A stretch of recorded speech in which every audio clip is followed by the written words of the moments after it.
धन्यवाद। देखिए, कविता तो पढ़ लेंगे जो कि आप सभी हमारे बाद में पढ़ चुके हैं। तो चूंकि ये पहली कार्यशाला है और आप लोग जानते हैं कि आप लोग एक ऐसे मंच पे जा रहे हैं जो कि नगर का ही नहीं, हमारे प्रदेश का एवं नहीं हमारे उत्तर प्रदेश में ऐतिहासिक चैत्य मिला है। तो समझिए कि ये पूरे देश का एक ऐसा मंच है जहाँ पे आप जा रहे हैं। और कविता लिखना ये कोई छोटा कार्य नहीं है कि कभी कभी हम लोग दिन भर बातें किया करते हैं, लोगों से बोलते हैं, सभी लोग बोलते हैं, लेकिन कुछ विचार ऐसे आते हैं, कुछ जो शिल्प में गढ़ जाता है वो हमारी कविता बन जाती है। तो कविता अगर हम लिखते हैं तो दो तीन बातों का हमें ध्यान रखना होता है। देखिए, कविता दो प्रकार की होती है, गा के सुनाई जाती है, एक पढ़ी जाती है। तो आप गाइए, पढ़िए या कैसे भी लिखिए, लेकिन जो कविता का विषय होना चाहिए। जैसे एक बच्ची पढ़ रही थी मील की समस्या, ऐसा विषय। देखिए, दो प्रकार से कविता है, जो हमारे मन में चल रहा है या जो हमारे समाज में चल रहा है। और कितनी भी अच्छी बात हो, कितनी भी अच्छी कविता हो, कितनी भी अच्छा गीत हो, जब तक वो हमारे मन से नहीं जुड़ेगा, तब तक ये हमारे जो सुनने वाला उसके मन को नहीं छुएगा, तब तक वो रचना आपकी सार्थक नहीं हो सकती। और मैं देख रहा था कि कुछ बच्चे अभी यहाँ पे आ रहे थे तो हल्का सा नर्वस भी हो जा रहे थे। तो आप नर्वस मत होइए। शरण सर और राजकुमार सर बैठे हैं। मुझे आज भी याद है, लगभग आज से कम 22 से 23 वर्ष पहले यही विद्यालय का प्रांगण था और उस समय में कक्षा 2 में हुआ करता था। और पहली बार जो मैंने मंच पढ़ा था वो यही पढ़ा था और उसमें लिखा था, बापू हमारे आंखों के तारे छोड़ चले हैं किसके सहारे। ये वाला गीत मैंने सुनाया था और सर ने मुझे एक ज्योमेट्री का बॉक्स दिया था। तो जरूरी नहीं, आपकी पहली यात्रा है, आप अपने को कमजोर मत करिए। और दूसरी बात ये होती है कि कविता को आप गंभीरता से इसलिए भी लीजिए क्योंकि आज जिस दौर में हम लोग जी रहे हैं, जो ये शब्दों का जो बनावटी दौर है, जहां टीवी चैनल सच नहीं दिखा रहे हैं, जहां पर अखबार आज के सच नहीं लिख रहे हैं, जहां पर लोग अपने इंस्टाग्राम पे सिर्फ लाइक्स और फॉलोअर्स के लिए दुनिया भर की नग्नता को, दुनिया भर की अश्लीलता का चूड़ा उड़ाने के लिए तैयार हैं, उस समय ये हमारी कविता है जिसने ये सच को सच लिखने का ये साहस करती है। तो अपनी लेखनी को आप कमजोर मत मानिए, आप मत मानिए कि आप पहली बार लिख रहे हैं कि हम तो छोटे कवि हैं, मंच में नहीं मिलेगा, जरूर मिलेगा। किसी कवि की पंक्तियां हैं कि राहें खुद बदला देगी राहगीर कहाँ। जब पहली बार हमने यहाँ पे पढ़ा था, सबने पढ़वाया था, तब पता नहीं था कि कवि बनेंगे। और 2016 में जब पहला बाल कवि सम्मेलन हमने पढ़ा था, तब ये नहीं पता था कि एक बाल कवि सम्मेलन की जो आधारशिला है उसका उत्तरदायित्व तो माता शारदे और हमारे बड़ों के आशीर्वाद से मुझे मिलेगा। तो राहें खुद बदला देगी राहगीर कहाँ तक जाएगा, तुम दरिया से पूछ रहे क्यों नीर कहाँ तक जाएगा, तान धनुष की डोरी को जोर निशाना साधो तो बाद में देखा जाएगा कि तीर कहाँ तक जाएगा। तो आप अपने विषय सामाजिक लाइए और ऐसे लाइए जो अधिक से अधिक लोगों तक पहुंच सके। ये छोटे सा निवेदन था आप लोगों के लिए और एक छोटी सी कविता। आप लोगों को मैं तो उपदेश देने की उम्र में नहीं हूँ क्योंकि आपके लगभग भाई बड़े भाई की उम्र का हूँ मैं, क्योंकि गुरु जी ने बैठे उन्होंने तो मैं सदैव छोटा ही रहूंगा। मैं बहुत आभारी हूँ हमारे इस विद्यालय का।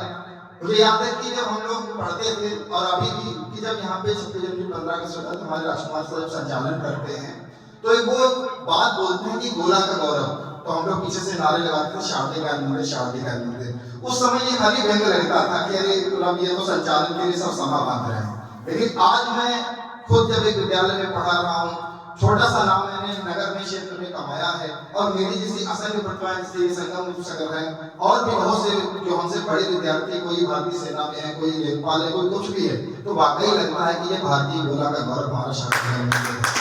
तो लगातार नए इस प्रतिभाओं को गठन करता है कि जो वाकई में देश में इस क्षेत्र में नाम करती है। जो कि गुरु के सम्मुख पढ़ रहा हूँ तो एक मुक्तक छोटा सा कि ना आते गर्ज दुनिया में तो ये पहचान ना पाते, अगर माँ बाप ना मिलते तो हम भगवान ना पाते, एक पत्थर के जैसे जिंदगी में काटता होता, अगर गुरुदेव ना मिलते तो सच्चा ज्ञान ना पाते, अगर गुरुदेव ना मिलते। और एक छोटी सी कविता, जब हम लोग हार जाते हैं, परेशान हो जाते हैं, तब क्या करना है।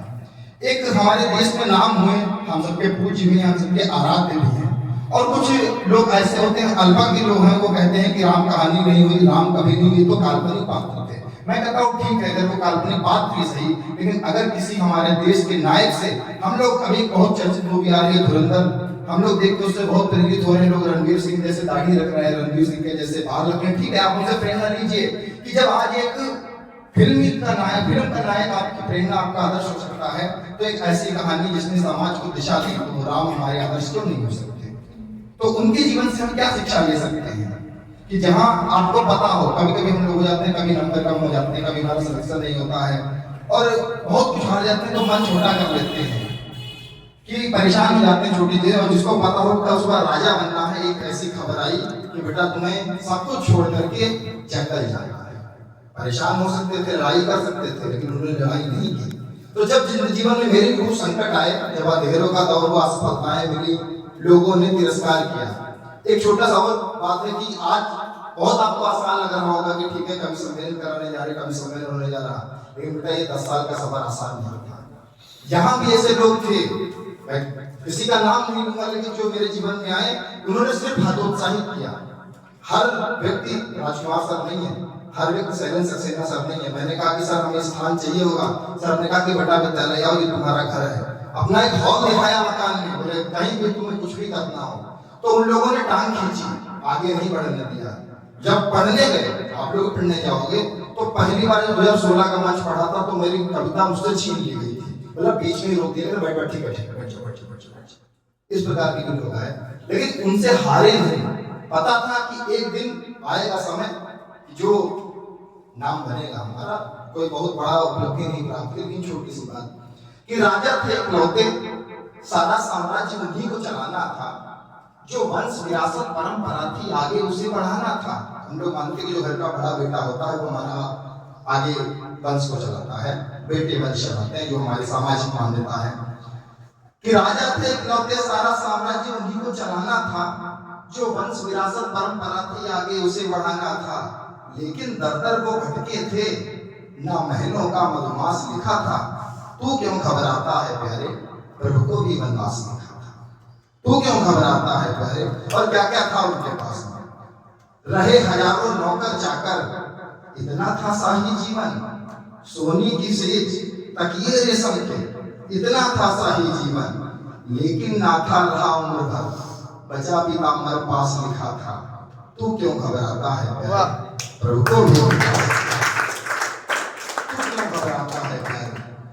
और जब वो चले तो लोगों ने उन पे उपहास भी किया, लोग उन पे हंसे भी, क्योंकि जब अन्य हम लोग देखते हैं ना कि एक राजा के बेटा जब जंगल जा रहा होगा, तो उस समय तो नहीं जानता था कोई ये भगवान बनेंगे आगे चल करके। जो अन्य उनके क्षेत्र के राजा रहे उन पे हंसे होंगे कि जब हमारे पड़ोस के लड़के का सिलेक्शन हो जाता और हमारा नहीं होता, हमारी जॉब नहीं लगती है, तब लोग कहते हैं कि लो उनका बेटा तो बहुत तैयारी करते थे, बहुत बड़े हुए हैं, तो देखो ऐसे घूम रहे हैं, तो क्या राम पे नहीं को अच्छे लगा होगा। तब उनके मन में उन्हें परेशान नहीं हुए कि सोने की सेज तकिए रेशम के, इतना था शाही जीवन, धरती पर सब कुछ उनका था। धरती पर जो कि मानते दशरथ चक्रवर्ती रह जाते हैं, धरती पर सब कुछ उनका था, धरती पर सब कुछ इनका था, जो चाहे कर सकते थे, इतना था भंडार भरा, जिसको चाहे भर सकते थे, इतना था भंडार भरा, जिसको चाहे भर सकते थे, लेकिन कंदमूल फल खाना दुनिया का उपहास लिखा था। तू क्यों घबराता है प्यारे, को भी वनवास लिखा था, तू क्यों घबराता है प्यारे। और जब गए तो सब जानते हैं, हमारे बड़े बुजुर्गों ने सिखाया है हमें कि जब थे तो सिर्फ वो दशरथ के बेटे राम थे, जब वापस आए थे तो मर्यादा पुरुषोत्तम राम थे। तो उन्होंने जो संघर्ष किया कि माना थी बाधाएं आई और दर दर वो भटके थे, माना थी बाधाएं आई और दर दर वो भटके थे, कभी तो वर्षा झेली थी, कभी तो नंगे पांव चले थे, कभी तो वर्षा झेली थी, कभी तो नंगे पांव चले थे, क्योंकि उनको अपने जीवन में हाँ करना कुछ खास लिखा था। तू क्यों घबराता है प्यारे, प्रभु को भी वनवास लिखा था। और जब हम लोग बाधाएं पार कर लेते हैं, तो ये पंक्तियां आप लोग ले जाइएगा, मेरी 4 पंक्तियां, इनको अपने घर में पढ़ते समय जरूर याद करिएगा कि जब आप लगे कि आप असफल हो रहे हैं, जो तेरे नाम से रोशन हो वो भी शाम आएगी, सभी के होठों पर एक दिन तेरा ही नाम लाएगी, परेशान होना ना जो कि अगर सपने अधूरे हों, तेरी रातों की मेहनत है कभी तो काम आए। बहुत बहुत धन्यवाद, बहुत बहुत आभार। और आशा करता हूँ कि आपका प्रथम मंच है, इसको आप लोग बहुत अच्छे से सजाएंगे और ऐसी बातें करके जाएंगे कि आने वाले सालों साल तक याद किया जाएगा कि नगर पालिका में कवि सम्मेलन हुआ था जिसमें बच्चों ने कविता पढ़ी थी, जो कि बहुत ही अच्छी कविताएं थी, ऐसे जो बड़े बड़े कवि नहीं लिख पाते। बहुत बहुत धन्यवाद, बहुत बहुत आशीर्वाद। बहुत बहुत धन्यवाद भाई देश, बहुत अच्छा।